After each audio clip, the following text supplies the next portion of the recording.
भारतीय इतिहास में हमें सबसे पहले जानकारी मिलती है चचनामा नामक ग्रंथ से कि जब मोहम्मद बिन कासिम के नेतृत्व में अरबों ने सिंध पर अधिकार कर लिया था, तब सिंध के एक शहर देवल के गैर मुसलमानों पर मोहम्मद बिन कासिम ने सबसे पहली बार 712 ईस्वी के आसपास जजिया कर लगाया था। जजिया कर मुस्लिम सुल्तानों के द्वारा अपने राज्य में रहने वाली गैर मुस्लिम प्रजा पर लगाया जाने वाला कर था, और जो गैर मुस्लिम प्रजा यह कर देती थी उस गैर मुस्लिम प्रजा को जिम्मी कहा जाता था। तो मुस्लिम सुल्तानों का ये लॉजिक था कि हमारे राज्य में जो गैर मुस्लिम प्रजा रह रही है, हम उस गैर मुस्लिम प्रजा के जीवन और संपत्ति की सुरक्षा करते हैं और बदले में उनसे कोई सैनिक सेवा भी नहीं लेते हैं। इसलिए अपने जीवन एवं संपत्ति की सुरक्षा के एवज में मुस्लिम राज्य में रहने वाली गैर मुस्लिम प्रजा को एक कर देना होगा।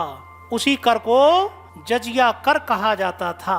तो इस तरीके से जजिया कर एक सुरक्षा कर था, लेकिन कुछ इतिहासकारों का ऐसा कहना है कि यह सुरक्षा कर नहीं, यह जानबूझ करके मुस्लिम राजाओं के द्वारा अपने राज्य की गैर मुस्लिम प्रजा पर लगाया गया एक कर था, ताकि इस कर से बचने के लिए गैर मुस्लिम प्रजा इस्लाम कबूल कर ले।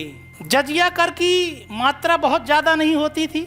जजिया कर या तो 48 दिरहम या 24 दिरहम या 12 दिरहम वसूल किया जाता था। दिरहम बहुत कम मूल्य के सिक्के होते थे और जजिया कर से कई लोगों को छूट भी होती थी, जैसे विधवाएं, बुजुर्ग, साधु सन्यासी, अल्पवयस्क लोग, रोगी लोग, ये जजिया कर नहीं देते थे। तो साधु सन्यासी भी जजिया कर नहीं देते थे, उन्हें छूट थी, और इसका लाभ उठाते थे ब्राह्मण। ब्राह्मण भी जजिया कर नहीं देते थे। दिल्ली सल्तनत का पहला सुल्तान फिरोज शाह तुगलक था, जिसने ब्राह्मणों पर भी जजिया कर लगाया, लेकिन इतिहासकार आशीर्वाद लाल श्रीवास्तव के अनुसार ब्राह्मणों ने जजिया कर देने से इनकार कर दिया और सारे ब्राह्मण गांव से इकट्ठा होकर के दिल्ली आ गए और दिल्ली आकर के ब्राह्मणों ने स्ट्राइक कर दी। कहते हैं दिल्ली की जनता को परेशानी होने लगी, तो दिल्ली की जनता ने ब्राह्मणों से निवेदन किया कि आप लोग अपने अपने गाँव को वापस जाओ, आप जजिया कर नहीं देना चाहते हो ना, सही आपकी जगह हम दे देंगे। सल्तनत काल में प्रायः सभी मुस्लिम सुल्तानों ने अपने राज्य की गैर मुस्लिम प्रजा से जजिया कर वसूल किया। माना जाता है कि भारत में पहला मुस्लिम राजा बहमनी वंश का संस्थापक अलाउद्दीन हसन बहमान शाह था, जिसने अपने राज्य की गैर मुस्लिम प्रजा पर जजिया कर नहीं लगाया था। उसी प्रकार कश्मीर में एक राजा जैनुल आबेदीन हुआ, उसने भी अपने राज्य की गैर मुस्लिम प्रजा पर जजिया कर नहीं लगाया था। मुगल काल में भी बाबर, हुमायूं, शेर शाह सूरी, अकबर ने अपने राज्य की गैर मुस्लिम प्रजा से जजिया कर वसूल किया, लेकिन 1564 में अकबर ने गैर मुस्लिम प्रजा पर लगने वाले जजिया कर को समाप्त कर दिया था। 1679 में औरंगजेब ने मारवाड़ में पुनः जजिया कर लगा दिया था। कहते हैं औरंगजेब की पुत्री जहां आरा बेगम ने औरंगजेब के इस निर्णय का विरोध किया था। औरंगजेब के बाद मुगल शासकों की स्थिति कमजोर हो गई थी। आगे जहांदार शाह ने जजिया कर को खत्म किया, लेकिन फिर जहांदार शाह के समय पुनः जजिया कर लगा दिया गया। जहांदार शाह के बाद फर्रुखसियर ने जजिया कर को खत्म किया, लेकिन फिर फर्रुखसियर के ही शासनकाल में 1717 में जजिया कर पुनः लगा दिया गया। और फिर मोहम्मद शाह रंगीला के शासनकाल में जजिया कर हमेशा हमेशा के लिए समाप्त कर दिया गया। माना जाता है कि मोहम्मद शाह रंगीला ने जजिया कर हमेशा हमेशा के लिए आमेर के राजा सबाई जयसिंह द्वितीय के कहने पर हटा दिया था। ये एक कारण था। साथ ही साथ एक कारण यह भी था कि उस समय तक मुगलों की स्थिति अत्यधिक कमजोर हो गई थी और उनकी हैसियत नहीं बची थी कि वो अपने राज्य की गैर मुस्लिम प्रजा से जजिया कर वसूल कर पाएं।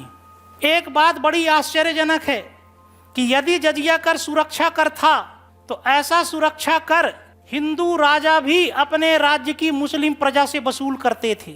हमें कन्नौज के गहड़वाल वंश के राजा चंद्रदेव और गोविंद चंद्र के अभिलेखों से यह जानकारी मिलती है कि वो अपने राज्य में रहने वाली मुस्लिम प्रजा से ऐसा ही एक सुरक्षा कर तुरुस्क दंड वसूल करते थे।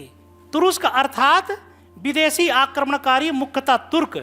तो लॉजिक ये था कि गहड़वालों के राज्य में तुर्क प्रजा रह रही है और इनके राज्य में तुर्क आक्रमण भी कर रहे हैं, तो तुर्क आक्रमण से अपने राज्य की सुरक्षा के लिए हम अपने ही राज्य में रहने वाले तुर्कों से कर वसूल करेंगे।